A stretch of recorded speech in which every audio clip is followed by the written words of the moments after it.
के डुमना एयरपोर्ट पर जिस तरीके से बड़ा हादसा होने से बच गया, राहत की बात थी, लेकिन उस हादसे के बाद अब नई जानकारी सामने आई है। कौन था जो बच गया और कहां किसकी गाड़ी थी जो क्षतिग्रस्त हो गई पूरी तरीके से, जिसका वीडियो सोशल मीडिया पर जबरदस्त वायरल हो रहा है और सवाल भी उठ रहे हैं एयरपोर्ट की ऐसी हालत पर।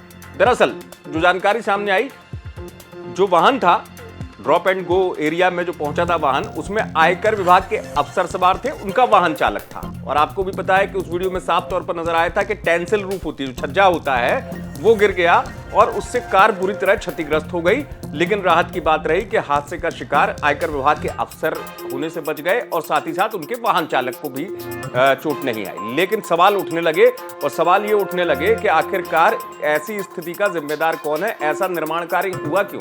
450 करोड़ की लागत से बनने वाला डुमना एयरपोर्ट, और उस एयरपोर्ट में टेंसिल रूफ होती है जिसे हम छज्जा कहते हैं, उसकी हालत ऐसी थी कि पहली बारिश नहीं झेल पाए। और उसके बाद जो वाहन आया था ड्रॉप एंड गो एरिया में, जो वीडियो में भी नजर आया, और कैसे छज्जा गिरा, जैसे मैंने कहा कि हादसा होने से बच गया। हालांकि अब स्पष्ट तौर पर एयरपोर्ट प्रबंधन के लोग भी यही बात कह रहे हैं कि जांच कराएंगे, लेकिन सवाल ये उठता है कि ये हादसा जो है बचा है जो होने से, इसके पीछे जिम्मेदार कौन है। वो भी ड्रॉप एंड गो एरिया, जहां पर अधिकांश वो लोग आते हैं जहां आयकर विभाग के अफसर भी पहुंचे थे और उनके विभाग की गाड़ी थी, आयकर इनकम टैक्स विभाग की गाड़ी थी और उनके ड्राइवर भी था, जहां पर छोड़ा जाता है और पैसेंजर अपना सामान एयरपोर्ट की तरफ ले जाते हैं। तो यहाँ तो अधिकांश गाड़ियां आती हैं ड्रॉप एंड गो एरिया में।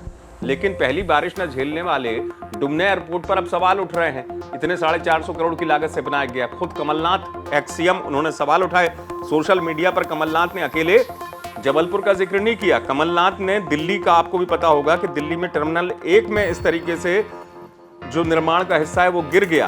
तो उसके बाद कमलनाथ ने दोनों हादसों को लेकर सवाल उठाए। निर्माण कार्य पर भी कमलनाथ ने सवाल उठाए हैं और सीधे स्पष्ट शब्दों पर सरकार को घेरा है। कमलनाथ ने सोशल मीडिया पर सवाल उठाते हुए इन दोनों जगह का जिक्र किया। उन्होंने जबलपुर का भी जिक्र किया, साथ ही साथ उन्होंने दिल्ली के भी एयरपोर्ट पर जिस तरीके की हालात बन गए निर्माण कार्य गिरने से, तो उन्होंने लिखा कि कल जबलपुर विमानतल के बाहरी हिस्से की छत गिरने से एक कार बुरी तरीके से क्षतिग्रस्त होने की सूचना मिली थी। वैसे ही दिल्ली एयरपोर्ट के टर्मिनल 1 की छत मिलने से एक मौत, कई लोगों के घायल होने और गाड़ियां हादसे का शिकार हुई है। ये यात्रियों की सुरक्षा को ताक में रखने वाली बेहद चिंताजनक स्थिति है। सार्वजनिक स्थलों पर लगातार हो रही इस तरह की घटनाएं निर्माण कार्यों की खराब गुणवत्ता और व्यापक पैमाने पर भ्रष्टाचार को इंगित करती। तो कमलनाथ ने भी कह दिया कि ये पूरा व्यापक पैमाने पर भ्रष्टाचार है। सवाल यही उठ रहा है कि 450 करोड़ की लागत से बनने वाले जबलपुर डुमना एयरपोर्ट में टेंसिल रूफ का अगर छज्जा ऐसे गिरता है तो जिम्मेदारी किसकी है, कौन, और जांच के बाद जिम्मेदार जो हैं क्या उन पर एक्शन लिया जाएगा, ये देखने वाली बात होगी। आप देखते रहें एमपी तक।